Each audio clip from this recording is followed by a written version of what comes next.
어느 날 아침 평소처럼 은행 앱을 켰는데 갑자기 작동하지 않는다면 어떻게 하시겠습니까? ATM기에서 돈을 찾으려는데 줄이 길게 늘어서 있고 편의점에서 물건값이 어제보다 2배나 올랐다면요. 이런 일이 정말 일어날까 싶으시겠지만 1997년 11월 바로 우리가 겪었던 IMF 외환위기가 그랬습니다. 그날도 사람들은 평범한 목요일을 보내고 있었습니다. 오늘 제가 여러분께 말씀드리고 싶은 건 국가 경제가 흔들릴 때 어떤 일들이 일어나는지, 그리고 우리 같은 평범한 사람들은 어떻게 대비해야 하는지에 관한 이야기입니다. 정부 청사가 서 있고 공무원들이 출근하고 세금이 거치는 걸 보면 우리나라는 튼튼해 보입니다. 하지만 이건 빙산의 일각일 뿐입니다. 수면 아래에는 우리가 보지 못하는 큰 부분이 숨어 있죠. 우리나라의 국가빚은 2023년 기준으로 약 1100조 원입니다. 이게 얼마나 큰 돈인지 감이 안 오시죠? 1초에 100만 원씩 쓴다고 해도 34년이 넘게 걸리는 금액입니다. 여기에 공무원 연금, 국민연금 같은 앞으로 꼭 지급해야 할 돈들까지 합치면 훨씬 더 커집니다. 이 빚을 국민 한 사람당 나누면 2,400만 원이 넘습니다. 아기부터 어르신까지 모두 포함해서요. 내 식구 가족이라면 가구당 약 1억 원의 빚을 지고 있는 셈입니다. 국가가 빚을 갚는 방법은 크게 3가지입니다. 세금을 더 걷거나 돈을 더 찍어내거나 또 다른 빚을 내서 이전 빚을 갚는 겁니다. 그런데 이 3가지 방법 모두 결국 국민의 주머니에서 나옵니다. 세금이 오르면 어떻게 될까요? 담배값이 오르고 술값이 오르고 주차료가 오릅니다. 한 번에 확 올리면 불만이 크니까 조금씩 슬금슬금 올리는 거죠. 돈을 더 찍어내면 물가가 오릅니다. 여러분이 가진 돈의 가치가 줄어드는 겁니다. 예전에 1,000원으로 라면 한 개를 살 수 있었는데 이제는 1,500원을 내야 한다면 여러분의 저축은 사실상 손해를 본 거나 마찬가지죠. 빚으로 빚을 갚는 건 신용카드 돌려막기와 같습니다. 처음엔 문제가 안 보이지만 빚은 계속 불어나고 이자도 계속 늘어납니다. 언젠가는 더 이상 갚을 수 없는 순간이 옵니다. 국가가 더 이상 빚을 갚을 수 없다고 판단되는 순간 가장 먼저 무너지는 건 신뢰입니다.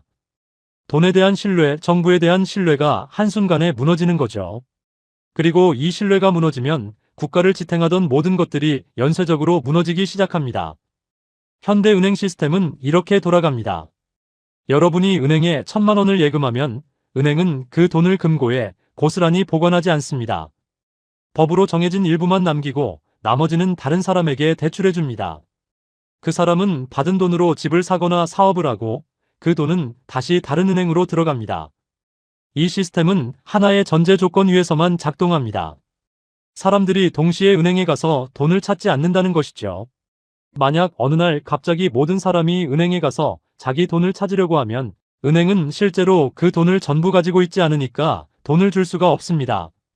이걸 뱅크런, 즉 은행 뱅크런이라고 합니다. 경제 위기가 오면 가장 먼저 사라지는 건 돈이 돌아다니는 속도입니다. 쉽게 말하면 이렇습니다. 경제가 건강할 때는 회사가 직원에게 월급을 주고 직원은 그 돈으로 물건을 사고 가게 주인은 받은 돈으로 재고를 채웁니다. 이렇게 돈이 빠르게 돌아다니죠. 그런데 위기가 오면 사람들이 돈을 쓰지 않기 시작합니다. 앞으로 어떻게 될지 모르니까 아껴야겠다고 생각하는 거예요. 기업도 투자를 멈추고 채용을 줄입니다. 은행은 대출을 꺼립니다. 돈을 빌려줬다가 못 받을까봐 두렵기 때문이죠. 1997년 IMF 때가 딱 그랬습니다. 기아, 한보, 쌍용 같은 대기업들이 줄줄이 쓰러졌습니다. 기업이 망하면 은행도 부실해집니다. 대출금을 못 받으니까요. 은행이 부실해지면 사람들은 불안해합니다. 내 예금이 안전할까 하는 생각이 들기 시작하는 거죠. 그리고 바로 그 순간 사람들은 은행으로 달려갑니다. 내 돈을 찾아야겠다고 생각하면서요. 뉴스에서 보셨죠? 은행 앞에 사람들이 줄을 서서 기다리는 모습 말입니다. 한 사람이 돈을 찾으면 다른 사람도 불안해져서 돈을 찾으러 가고 연쇄 반응이 일어나는 겁니다. 그렇다면 이런 상황이 오기 전에 알 수 있는 징조가 있을까요? 있습니다. 첫 번째는 국채 금리의 변동입니다. 국채는 정부가 빌리는 돈인데 이 금리가 오른다는 건 정부를 믿는 사람이 줄어들고 있다는 뜻입니다. 돈을 빌려주는 사람들이 위험하다고 판단해서 더 높은 이자를 요구하는 거거든요. 최근 몇 년간 전 세계적으로 국채 금리가 크게 변동하고 있습니다. 두 번째는 환율입니다. 최근 달러 대 원화 환율이 1,470원대에 달하고 있습니다. 불과 몇 년 전만 해도 1,200원대였는데 말입니다. 환율이 오르면 수입 물가가 오릅니다. 우리나라는 에너지와 식량의 대부분을 수입에 의존하고 있거든요. 석유값이 오르고 밀가루 값이 오르고 모든 물가가 오릅니다. 세 번째는 부동산 시장입니다. 많은 분들이 부동산을 안전자산이라고 생각하시지만 역사를 보면 이건 착각입니다. 일본은 1990년대 초반 부동산 버블이 붕괴하면서 땅값이 70% 이상 폭락했고 그 이후로 30년 넘게 회복하지 못하고 있습니다. 지금 우리나라의 가계부채가 약 1,900조 원입니다. 이 중 상당 부분이 부동산 담보대출이에요.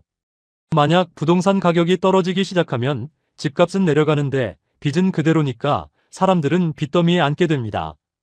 네 번째는 기업들의 연쇄부도입니다.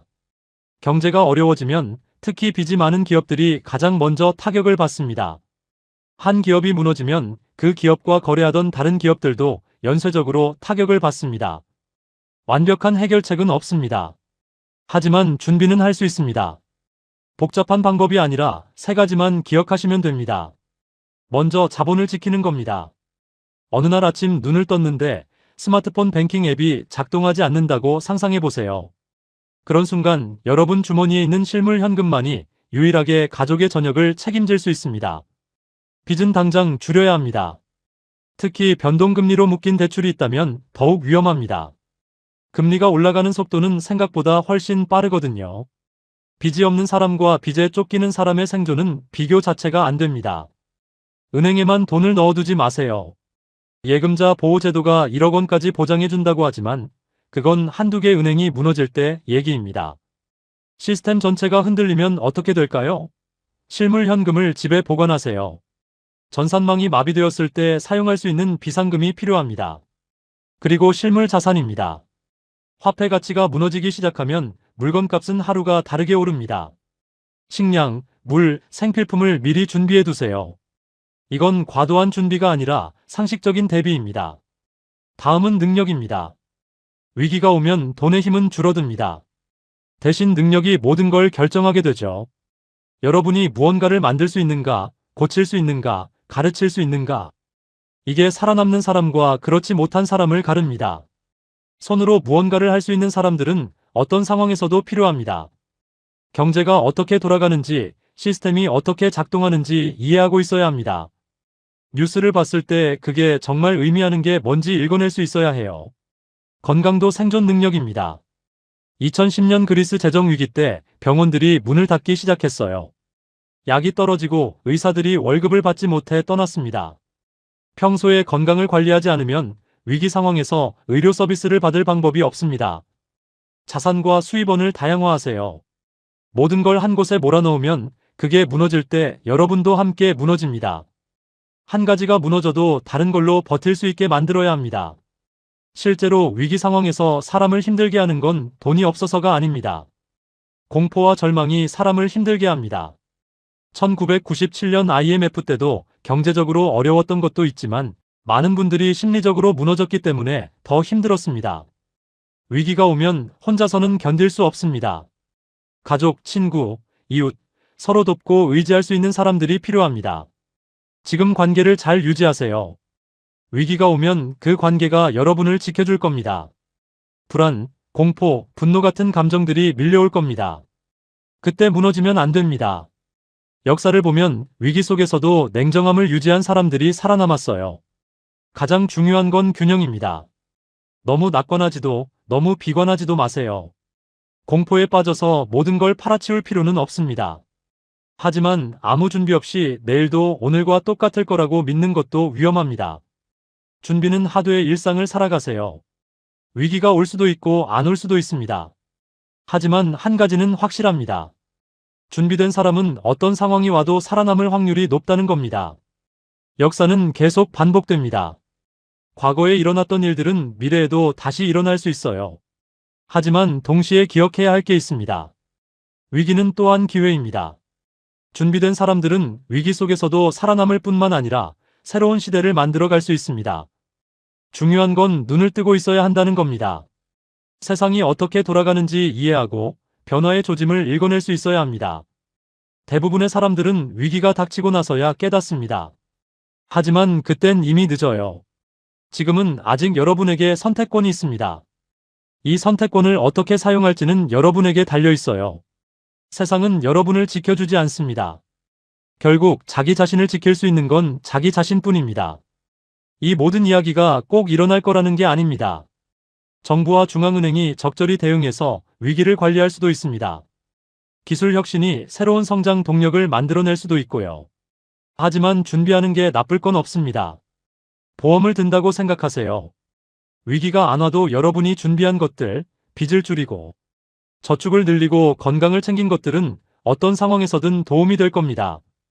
그리고 만약 정말로 위기가 온다면 그때 여러분은 미리 준비했던 자신에게 감사하게 될 거예요. 여러분은 지금 이 시점에서 어떤 준비를 하고 계신가요?